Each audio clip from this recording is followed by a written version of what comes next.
warahmatullahi wabarakatuh. Ketemu lagi dengan saya Haji Setiawan di pertemuan yang ke-11 atau bab 11, yaitu aspek hukum angkutan orang dan barang dalam sistem transportasi. Oke, kita masuk.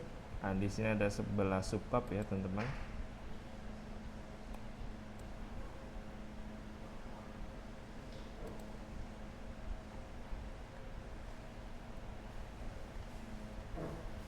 Kita masuk ke subbab pertama. Jadi teman-teman paham gak sih tentang aspek hukum yang terjadi pada saat kita itu memiliki atau pernah melihat suatu angkutan barang atau orang di jalan? Pasti di sana kan ada hak dan kewajiban, terus ada sistem transportasi yang terlibat. Saya harap teman-teman itu paham tentang apa sih sistem yang terlibat di sana, terus hukum yang berlaku seperti apa. Adapun dalam pokok pembahasan ini kita akan bahas dua ya teman-teman ya, yaitu kendaraan bermotor untuk angkutan orang dan kendaraan bermotor untuk angkutan barang. Jadi yang pernah kita lihat di lapangan bahwasanya angkutan itu dibagi menjadi dua, orang dan barang. Pak, terus kalau hewan itu termasuknya kemana? Masuknya kita masukin ke barang ya, bukannya maksudnya mendiskriminasi tentang hewan ya, cuma hewan itu masuknya ke angkutan barang. Contohnya ternak, sapi, kambing, ayam atau babi, dan hewan-hewan lainnya itu masuk di angkutan barang. Pastinya ada aturannya yang terkait terhadap pengangkutan tersebut, iya kan? Itulah yang kita akan pahami.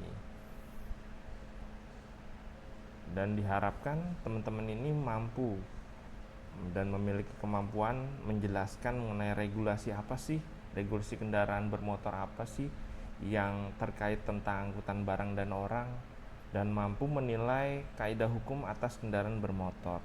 Yang kita lihat saat ini kan banyak, terkadang ya, sering kita lihat kendaraan yang overload, kendaraan yang muatannya, bebannya berlebihan, atau dimensinya yang terlalu tinggi di luar dari izin yang diberlakukan pada saat kendaraan tersebut dibuat, atau diizinkan untuk melakukan perjalanan di jalan umum. Yang kedua, diharapkan kita itu memiliki pengetahuan mengenai dasar hukum apa saja dan prospek aturan saat ini itu seperti apa, penanggulangannya itu seperti apa, dan kondisi di lapangan saat ini itu seperti apa. Udah sampai mana sih prospek hukum atau ketaatan masyarakat di lapangan tentang pengangkutan barang dan orang? Karena kan bisa dilihat ya bahwasanya kendaraan barang ini itu sangat krusial, dan sering juga kita melihat bahwasanya kendaraan barang ini bisa menyebabkan kecelakaan yang sangat fatal, dan jika kecelakaannya ini juga pun bersifat massal, kadang-kadang bersifat banyak korban yang akan jatuh pada kecelakaan yang melibatkan kendaraan barang tersebut, karena memang bebannya berat dan dimensinya terkadang besar. Nah, itu ya menyebabkan efek massal terhadap korban karena keterlibatan angkutan barang tersebut. Nah, disinilah teman-teman, nanti setelah itu teman-teman bisa melihat aturan, bisa melihat aturan-aturan apa saja yang ada di angkutan barang dan orang, dan mampu merumuskan berdasarkan masalah hukum yang ada di lapangan, overload, terus misalkan over penumpang barangkali ya, itu bisa dicegah hingga menimbulkan ketaatan terhadap aturan tersebut. Jadi semua operator itu taat terhadap aturan yang telah ditetapkan, ataupun jika ada aturan yang belum sempurna bisa disempurnakan oleh teman-teman. seperti itu. Nah, di sini saya akan melihat teman-teman berkemampuan dapat membedakan kendaraan bermotor angkutan orang dan angkutan barang dari sisi hukumnya apa sih, aturan yang digunakan apa, undang-undang yang digunakan apa, seperti itu. Terus juga mampu membedakan nih regulasi dan syarat layak teknisnya seperti apa, syarat administrasinya seperti apa, terus cara mengoperasionalkan kendaraan angkutan barang dan penumpang itu seperti apa. Oke, kita masuk ke landasan hukum ya teman-teman. Nah, di landasan hukum sendiri di sini ada yang mendasari tentang angkutan barang dan orang ini ada di Undang-Undang Nomor 22 Tahun 2009 tentang lalu lintas angkutan jalan. Terus ada peraturan pemerintah Nomor 55 Tahun 2012 tentang kendaraan. Yang ketiga ada Permenhub nih. Nah, kemarin kita setelah mempelajari tentang tata urutan peraturan pemerintah, mana yang di atas, mana yang di bawah. Ada kemarin kita belajar lex specialis, derogat lex generalis, terus ada juga lex posteriori, derogat lex priori ya kan. Jadi ada hukum yang di atasnya itu lebih utama dibanding hukum bawahnya. Jadi ibaratnya itu hukum atas itu harus menjadi payung hukum-hukum di bawahnya. Dan ada juga aturan hukum yang lebih khusus itu lebih diutamakan dalam penerapannya dibanding hukum yang sifatnya umum. Nah, di sini setelah ada peraturan pemerintah nomor 3, nih teman nomor 2 nih ya, peraturan pemerintah di nomor 22 tahun 2012 tentang kendaraan, dan ada peraturan Menteri Perhubungan nomor 60 PM 60 tahun 2009 tentang penyelenggaraan angkutan barang, dan peraturan Menteri Perhubungan tahun 2021 sama PM-nya 60 tentang penyelenggaraan angkutan barang kendaraan motor di jalan. Nah, apa sih kendaraan bermotor angkutan orang? Nah, di sini kendaraan bermotor angkutan orang maksudnya kendaraan bermotor yang digunakan untuk mengangkut orang dari suatu tempat lain ya. Jadi yang diangkut orang nih. Jadi angkut mau itu bus, mau itu apalagi selain bus, mobil pribadi atau mobil angkot atau 3/4. Jika digunakan untuk mengangkutan orang dari suatu tempat lain namanya kendaraan bermotor angkutan orang. Seperti itu ya. Pak, maaf kalau orang ini orang gila gimana ya, termasuk itu angkutan orang. Seperti itu ya teman-teman ya. Contoh ya, klasifikasinya itu bisa dibagi menjadi ada angkutan orang dalam trayek. Contoh, di trayek nih ada trayeknya kan, ada bus kota, akap, AKDP, ada juga mungkin kalau di Kalimantan ada bus antar kota, antar negara, antar kota, antar provinsi, dan antar negara, bisa juga ya teman-teman ya. Kalau di Kalimantan tuh kan tembus ke Singapura, tembus ke Malaysia maaf, itu mungkin ada bisnya. Itu klasifikasi angkutan orang dalam trayek, contohnya itu bus kota, AKDP angkutan kota dalam provinsi, seakap antar angkutan kota antar provinsi.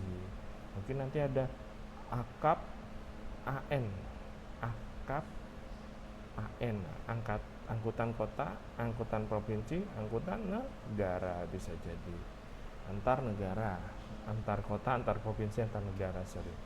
Nah, seperti itu teman-teman ya. Terus ada juga nih angkutan orang tidak dalam trayek, misalkan taksi, ojek online, rental. Nah, itu angkutan wisata ada lagi. Nah, itu termasuk dari kendaraan bermotor angkutan orang, yang mana angkutan orang tidak dalam trayek. Nah, ada lagi barangkali yang lain, teman-teman bisa komentar ya, angkutan orang tidak dalam trayek apalagi. Dan ada di sini yang ketiga, Ada angkutan khusus teman-teman, kendaraan instansi, kendaraan sekolah, bus sekolah ya, terus kendaraan perusahaan atau bus karyawan, atau kendaraan apa lagi nih teman-teman, yang kendaraan khusus, maksudnya ini khusus untuk lingkup atau instansi tersebut, khusus untuk pabrik tersebut, khusus untuk apa gitu kan. Contoh misalkan apalagi ya, selain kendaraan instansi, kendaraan perusahaan, kendaraan sekolah, mungkin ada juga kendaraan sosial, misalkan kendaraan ambulan misalkan saat di suatu perusahaan ini ada yang sakit, dia pakai kendaraan khusus untuk jenguk orang. Barangkali ada ya, tapi belum ketemu ya. Kalau ada orang sakit naik mobil kendaraan itu, dia labelnya instansi, tapi kayaknya belum pernah ada. Oke, terus kita lihat dari definisi, terus klasifikasi, terus dari aspek hukumnya. Nah, dari aspek hukumnya ini ada pertama ya, wajib izin penyelenggaraan pastinya. Terus wajib izin, bukan wajib izin ya, wajib untuk uji berkala. Terus wajib asuransi untuk penumpang. Di sini kan kita pernah lihat ya, ada mungkin teman-teman pernah lihat tentang STNK itu ada asuransi jasara harja. Nah, di situ ada asuransi yang menyatakan bahwa penumpang wajib diasuransikan untuk menjaga hal-hal yang tidak diinginkan. Terus yang keempat, harus memiliki ketentuan teknis. Nah, maksudnya ketentuan teknis gimana? Misalkan angkutan tadi dalam trayek bus kota, akap, itu pasti ada jumlah kursi, terus ada sabuk pengaman harus dilengkapi, harus ada pintu darurat kalau terjadi sesuatu hal insiden atau kecelakaan, agar bisa memudahkan seseorang untuk dievakuasi, seperti itu. Dan ada ketentuan teknis lainnya, misalkan tempat duduknya itu harus lebih nyaman ataupun apa, tergantung kelasnya ya, untuk angkutan dalam trayek ini. Jadi harus ada ketentuan teknis seperti itu. Oke, kita masuk berikutnya ke kendaraan bermotor angkutan barang. Maksudnya apa sih kendaraan bermotor angkutan barang? Nah, kendaraan bermotor yang digunakan untuk mengangkut barang seperti logistik, hasil pertanian, produk industri, hasil peternakan, hasil perikanan. Nah, ini termasuk pada angkutan barang atau peternakan. Tadi ada ya, tadi yang telah saya sampaikan bahwasanya ada yang namanya ternak sapi, kambing, atau ayam, atau babi, dan lain-lainnya. Nah, termasuk itu dalam hasil pertanian ya, pertanian dan peternakan. Beras, nah itu diangkut menggunakan kendaraan bermotor angkutan barang. Jadi harus dipisah antara angkutan barang dan angkutan penumpang, jangan dijadikan satu, karena setiap kendaraan yang digunakan itu memiliki spesifikasi khusus. Tapi pernah ya teman-teman ya, saya juga langsung to the point aja, pernah kita bahwasanya pernah melihat bahwa di jalan itu ada bak terbuka yang dinaiki oleh anak-anak. Itu supirnya sebenarnya menghalangi untuk anak-anak itu naik, karena itu pelanggaran. Tapi anak-anak itu memaksa terkadang. Akhirnya supirnya dengan terpaksa mengangkut anak-anak tersebut. Itu tidak boleh dilakukan ya. Saya tekankan lagi di video ini, itu tidak boleh dilakukan. Karena apa? Faktor keselamatannya sangat rendah. Jika jatuh maka akan menimbulkan kecelakaan. Ya, itu tidak sesuai dengan standar angkutan penumpang atau angkutan kendaraan bermotor angkutan orang. Itu tidak sesuai standar. Dan jika terjadi kecelakaan, jasara harja nggak bisa mengeluarkan asuransinya karena memang itu pelanggaran. Oke, untuk klasifikasinya di sana ada pick up, ada truk ringan. Pick up ini yang mobil kecil ya, biasanya ada carry ya, ini merek ya. Ada Mitsubishi, itu ada Mitsubishi Colt dan lain-lain, atau ada Panther yang pick up itu belakangnya kotak, terus kosong belakangnya ya, jadi bisa buat ngangkut pasir dan lain-lain. Teman-teman mungkin kalau pernah beli pasir atau pernah ngelihat angkutan pada saat teman-teman beli mebel, nah itu diangkut pada pick up. Pick up ini terbuka, jadi kalau misalkan hujan ya terkena air pastinya ya. Terus ada truk ringan, truk sedang, dan truk berat. Ada juga mobil khusus. Nah, mobil khusus ini digunakan untuk mengangkut benda-benda yang perlu kebutuhan khusus, misalkan benda cair, gas, atau benda-benda yang perlu berpendingin. Nah, di sini ada yang namanya truk tangki, bentuknya tabung tuh belakang tuh kayak pipa, tapi segini ya. Contohnya buat ngangkut BBM, mungkin teman-teman pernah lihat ya, kalau masuk ke SPBU itu ada mobil yang panjang, ada yang gandengan, ada yang cuma truk, truk satu truk bukan gandengan. Nah, itu masuk ke belakangnya kan besar tuh, ada tabung. Nah, itu isinya BBM. Ada juga kontainer, teman-teman pernah lihat ya, biasanya di jalan nasional itu kontainer. Jadi kotakannya itu bisa diangkat dari satu tempat ke tempat lain. Nah, itu kontainer. Kontainer kotak ya, kotaknya. Jadi di dalamnya itu ada barang-barang lah macam-macam, itu dikunci dan disimpan di kontainer. Jadi kalau tadi kan yang tangki itu yang berpindah ya, jatnya misalnya jangan diisi terus dipindahkan. Kok kontainer ini enggak, kontainernya yang dipindahkan dari truk kontainer pindah ke misalkan ke pelabuhan. Pelabuhan itu diangkut pakai gantry crane terus dipindahkan ke kapal laut kontainer. Ada kapal laut kontainer khusus ya. Terus ada lagi yang perlu berpendingin. Nah, itu dia. Misalkan ada makanan ataupun ada daging ataupun benda-benda lainnya yang butuh pendingin. Ini ada kondisi tersendiri dari pendingin tersebut. Nah, kita masuk ke aspek hukum. Jadi kendaraan bermotor angkutan barang ini pastinya ada aspek hukumnya ya. Jadi wajib izin angkutan barang. Nah, sini apa sih wajib izin angkutan barang?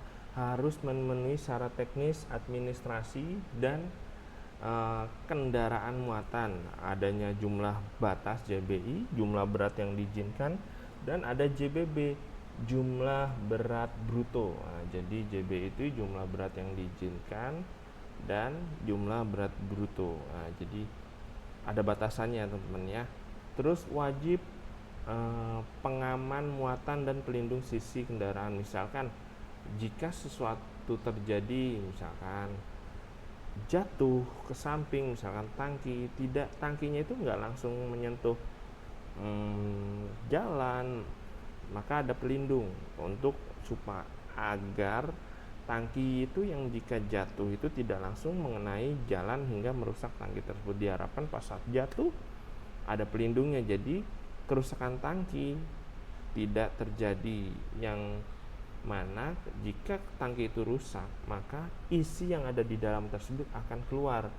Jika itu bahan bakar maka bisa terjadi hal yang tidak diinginkan, meledak, terus terbakar, dan lain-lain. Karena itu perlu ada pelindung pengaman muatan atau pelindung sisi kendaraan. Lebih kompleks kalau angkutan barang ya, sesuai dengan barang yang dibawa. Oke, berarti kita lihat dong dari sisi tersebut perbandingan regulasi antara angkutan orang dan barang itu seperti apa. Pertama dari izin operasionalnya. Nah, izin operasional, aspek izin operasional kalau untuk angkutan orang, izin trayek dan tidak trayek. Nah, itu untuk angkutan orang ya. Terus untuk angkutan barang, izin angkutan barang. Terus aspek persyaratan teknis, misalkan angkutan orang di sini ada sabuk pengaman, AC, jumlah kursi, dan palu pemecah kaca, dan pintu samping, pintu keluar, dan lain-lain ya. Nanti bisa dilihat di aturan yang telah saya sampaikan tadi. Terus untuk aspek persyaratan teknis angkutan barang itu apa saja? Misalkan pengaman muatan. Nah, tadi kan ada JBI, harus dicek JBI dan JBB-nya. Terus apalagi sih aspek subjek perlindungan, misalkan yang dilindungi apa? Pastinya penumpang. Terus angkutan barang, yang dilindungi apa? Barangnya atau pihak ketiga. Pihak ketiga itu orang yang ada pihak satu, pihak dua, pihak tiga, orang yang punya barang tersebut ya yang dilindungi. Oke, mungkin pihak pertama di sini apa? Supir. Pihak kedua siapa? Perusahaannya. Terus adanya asuransi. Jadi aspek di asuransi ini, angkutan orang ini wajib asuransi. Di sini ada jasa raja. Tapi angkutan barang terkadang tidak wajib, tapi dianjurkan untuk asuransi logistik ya teman-teman ya. Contoh misalkan ada kemarin ya baru-barusan hewan kurban, pasti itu ngangkutnya pakai angkutan barang, nggak mungkin pakai angkutan masuk kambing masuk mobil pribadi kan bau ya, makanya taruh di losbak kan. Diasuransikan tidak kan. Nah itu salah satu tidak wajib diasuransikan, tapi kalau profesional atau angkutan yang sangat riskan dianjurkan untuk dilakukan asuransi. Nah gitu teman-teman. Ya, telah kita sampaikan bahwasanya ya konsep regulasi angkutan itu seperti itu. Terus contoh teman-teman pernah nggak ada lihat pelanggaran kasus di lapangan, misalkan angkutan barang dipakai buat angkutan orang, pernah kan?